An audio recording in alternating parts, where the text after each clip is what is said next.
नमस्कार द्राक्ष बागायतदार मित्रांनो, सध्या आपल्याला थॉम्सन क्लोना आणि बेदाण्याच्या व्हरायट्यासोबतच आता काही नवीन व्हरायटीच्या शोधामध्ये आपण सध्या पश्चिम महाराष्ट्रातलं शेतकरी आहे.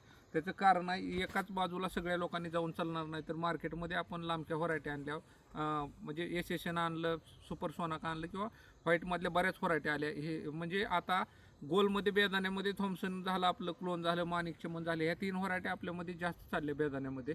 परंतु आता आपण सध्या ज्या ब्लॅक व्हरायटीमध्ये नवीन ज्या गोष्टी, नवीन प्रयोगामध्ये ज्या गोष्टी आपल्याला गरजेच्या आहेत त्या गोष्टी का वारंवार आपल्यासाठी बार्शी तालुक्यातली राजभाऊ देशमुख म्हणून जे आहेत त्या शेतकऱ्यांनी प्रचंड मोठं योगदान दिलं बार्शी सोलापूर जिल्ह्यासाठी, आणि त्यांच्या शेतामध्ये आपण आलो. तर त्यांनी आता नवीन प्रयोग यावेळेस नवीन त्यांनी व्हरायटी आणली आहे, आगरकर 516.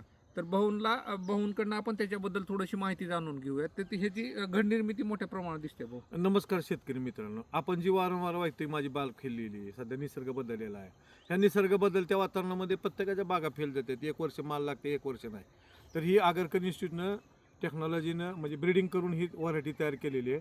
तर ह्या व्हरायटीचं प्रयोग द्राक्ष बागायतदार संघाच्या पुण्याच्या म्हणजे नाशिकच्या फार्मवरती 4 वर्षापासून मी ही व्हरायटी पाहतोय. ही व्हरायटी खाल्ल्यानंतर दिसायला बेकार दिसते आपल्याला, पण खाल्ल्यानंतर कसलाही माणूस ह्याच्या मोहात पडते. ही 110 दिवसात लवकर तयार होणारी व्हरायटी आहे. पहिल्यांदा ह्याचं वैशिष्ट्य की 110 दिवसात 20 दिवसात खायला मिळते, आणि खाल्ल्यानंतर ह्याच्यामध्ये आंबा आणि अननसाचा स्वाद आहे. इतकं चविष्ट लागतंय की बोलायचं कामच नाही, माणूस ही घडच सोडत नाही.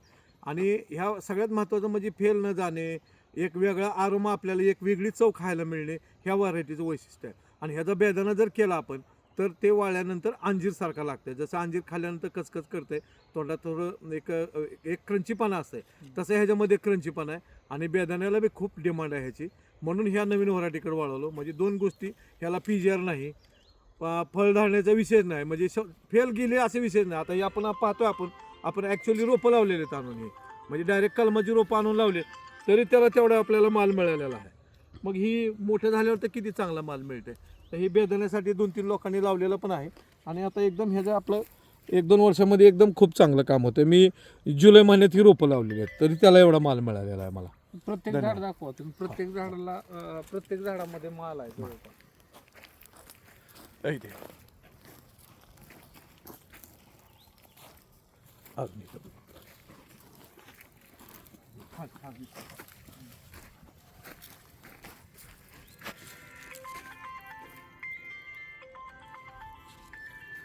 तर प्रयोग हा बारक्या शेतकऱ्यांनी किंवा छोट्या शेतकऱ्यांनी करायचा नसतो. प्रयोग ह्या ज्या अनुभवी माणसाची त्यांनी करायचा असतो, आणि प्रयोगासाठी थोडीशी परिस्थिती सदन लागते, कारण प्रयोगामध्ये प्रत्येक वेळेस माणूस यशस्वीच होईल असं नाही.